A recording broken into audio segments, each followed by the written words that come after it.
বন্ধুরা দেখো, আজকেও নতুন একটা ভিডিও নিয়ে চলে এসেছি। তো আজকে কিন্তু একদমই বাদ যাওয়া ছোট ছোট একটুখানি যে পাড়ের অংশগুলো পড়ে থাকে, এই অংশগুলো কাজে লাগিয়ে এত সুন্দর একটা কাজের জিনিস তোমাদের সাথে শেয়ার করব। তোমরা কিন্তু পুরো ভিডিওটা মনোযোগ দিয়ে দেখলেই শিখে নিতে পারবে, আর এটা যে কত কাজে আসবে সেটা তোমরা দেখেই বুঝতে পারবে। তো দেখো, এখানে আমি একদম বাদ যাওয়া ছোট ছোট এই রকম কিছু পাড়ের টুকরো নিয়েছি। তো এগুলো একটু সাইজ করে কেটে নিচ্ছি। দেখো, এখানে কিন্তু আমার অনেক রকমই ছোট বড় সাইজের আছে। তো ছোট ছোট একদম যেগুলো আছে সেগুলো কিন্তু কাজে লাগবে, তোমরা কিন্তু ফেলে দেবে না, একটু সাইজ করে নেবে। এই রকম লম্বা লম্বা করে দেখো সুন্দর করে কেটে নেবে। তো এই রকম কিছু পাড়ের টুকরো যখন তোমাদের কাছে জমা হয়ে যাবে, সেগুলো ফেলে না দিয়ে এই কাজের জিনিসটা তোমরা বানিয়ে নিতে পারবে। তো চলো এবার দেখে নাও আরও কি কি লাগবে। এখানে দেখো, এই রকম একটা চৌকোনা শেপের আমি কিন্তু কাপড়ের টুকরো কেটে নিয়েছি। তোমরা কিন্তু যে কোনো একটা নর্মাল এই রকম টুকরো কাপড় কেটে নেবে। এই কাপড়ের টুকরোটা দিলেই কিন্তু এই কাজটা হয়ে যাবে। তো একদমই অল্প কিছু পরে থাকা টুকরো কাপড় দিয়ে আজকে তোমাদের এই কাজের জিনিসটা বানিয়ে দেখাবো। এই টুকরো কাপড়টার মাপটা দেখো, এখানে কিন্তু 9.5 থেকে 10 ইঞ্চির মধ্যে লম্বাটা রেখেছি, আর চওড়াটা দেখো 7 ইঞ্চি। এইরকম মাপই আমার কাছে ছিল। তো এই রকম তোমরা লম্বায় যদি 10 ইঞ্চি নাও, তাহলে চওড়ায় কিন্তু 7 থেকে 8 এই রকম মাপ নেবে, দেখবে একদম সুন্দর কিন্তু এই সাইজটা হয়ে যাবে। এবার দেখো কি করতে হবে। তো এই ছোট বড় পাড়ের টুকরোগুলোর অংশ থেকে একদমই ছোট অংশটা নিয়ে নেবে, নিয়ে এই কোণাতে তোমরা কিন্তু এইভাবে সোজাসুজি দেখো রেখে সেলাই দেবে। এইভাবে কোনাকুনি ধরেই রাখবে।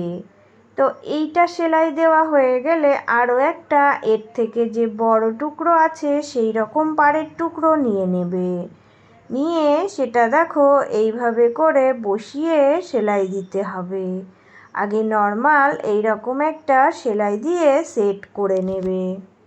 এবার দেখো, এর সাইজের থেকে একটু বড় একটা টুকরো নিয়ে নেবে, নিয়ে এই লম্বায় এইভাবে করে রেখে তোমরা কিন্তু আগে সেলাই দেবে। দেওয়ার পরে এই পাড়ের অংশটা আবারও উল্টিয়ে দেবে। উল্টিয়ে দিয়ে এই দিকে দেখো সুন্দর করে এই যে সোজা দিকটা চলে আসছে, আর ভিতরের দিকটা দেখো উল্টো দিক হয়ে যাচ্ছে। তো এইভাবে করেই কিন্তু প্রত্যেকটা টুকরো একটার পর একটা তোমরা কিন্তু সেলাইটা দিয়ে নেবে। এখানে আরও একটা জিনিস তোমাদের বলে দিচ্ছি, পাড়ের এই টুকরোগুলো তো সুন্দর এবং শক্ত হয়, তাই কিন্তু তোমরা একটার পর একটা জোড়ার সময় পিন আপ করে নেবে, তাহলে সুন্দরভাবে বসে যাবে। তো এইভাবে যদি পিন আপ করে নিয়ে তারপরে সেলাই দাও, সেটাও সুন্দরভাবে সেলাই হবে। তো তোমাদের যেটা সুবিধা মনে হবে তোমরা সেই মতো একটার পর একটা এইভাবে করে সেলাই করে নেবে। যে কোনো কালারের টুকরো তোমরা পরপর দিতে পারো, অত কালার মিলিয়ে দেওয়ার দরকার নেই, কারণ হচ্ছে পাড়ের এই অংশগুলো দেখতে এমনিতেই অনেক ভালো লাগে। দেখো, আমার কাছে যতগুলো পাড়ের টুকরো ছিল সবগুলো আমি পরপর এইভাবে করে সুন্দর করে দেখো একটার পর একটা সেট আপ করে দিয়েছি। যেখানে যেরকম আমি কালার পেয়েছি ঠিক সেই রকম দিয়ে দিয়েছি, অতটাও কালার মিলিয়ে দিইনি, তবুও কিন্তু এটা অনেক সুন্দর চলে এসেছে লুকটা। কারণ পাড়ের এই চকচকে জিনিসগুলো দেখতে বেশ ভালো লাগে, তাই এই পাড়ের ছোট বড় টুকরো হলেও ফেলে না দিয়ে তোমরা কিন্তু বুদ্ধি খাটিয়ে অনেক সুন্দর জিনিস বানিয়ে ফেলতে পারো।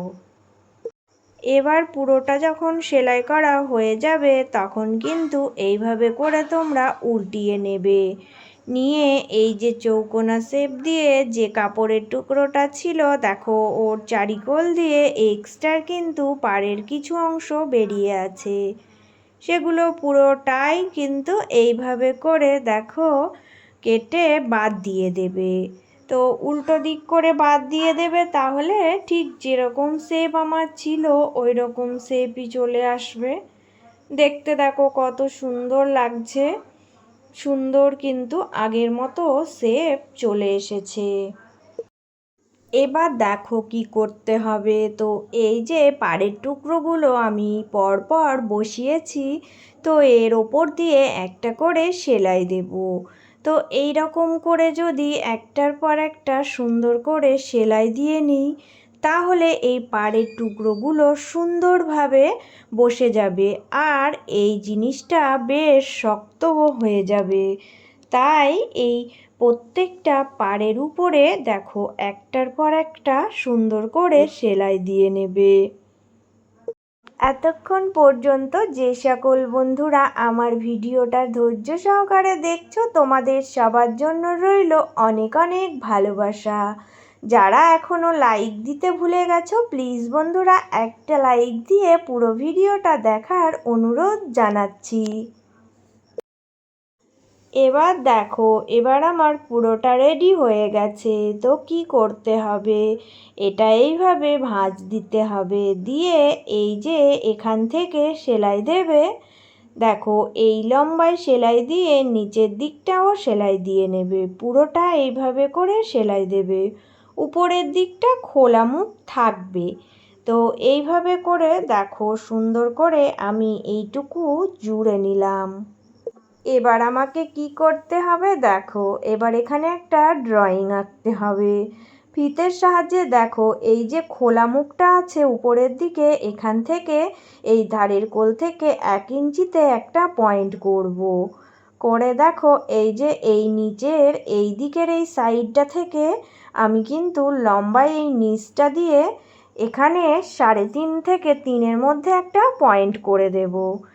দিয়ে এই যে 1 ইঞ্চি ছেড়ে রেখেছি, এখান থেকে আমি এই যে বাঁকা করে একটা লাইন ড্র করব।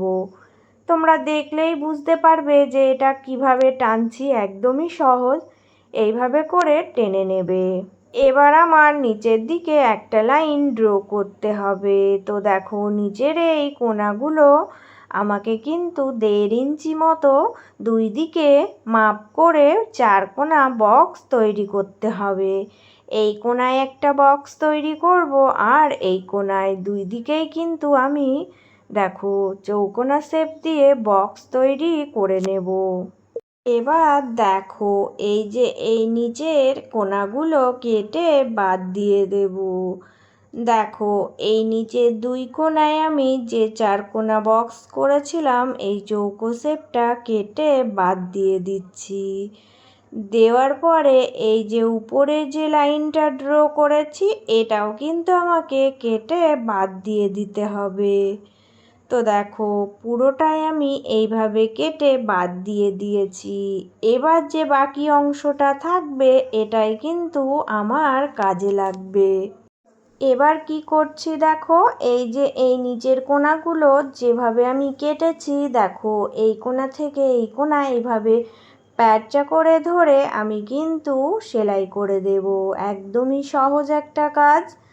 এইভাবে দেখো কত সহজে এই রকম করে আমি দেখো সেলাই করে সেট আপ করে দিচ্ছি।